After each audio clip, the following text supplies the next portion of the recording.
How to fix Barclays app won't let me log in. It's a very simple and easy process, so let's jump into the video. So the issue might arise due to the connectivity issue.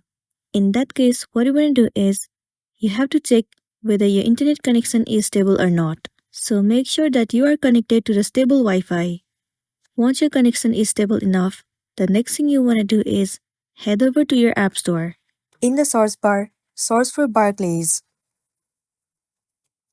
Move into this app.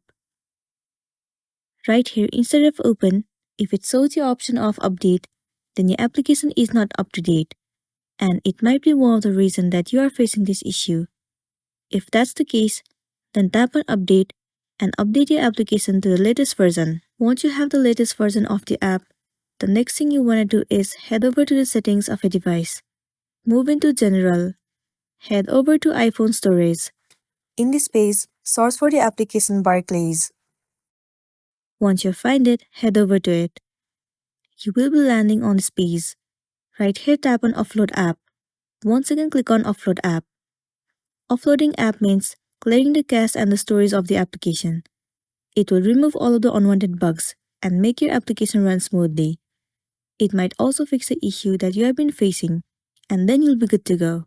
But if you are still facing the issue, then what you want to do is simply uninstall the application and reinstall it again. Reinstalling the app will definitely fix your issue, and then you'll be good to go. So that's all for today, and this is simply how you can fix Barclays app won't let me log in. Make sure to smash the like button and consider subscribing if you found this video helpful. And if you have any queries, you can drop it down in the comment section below. We'll see you in the next one.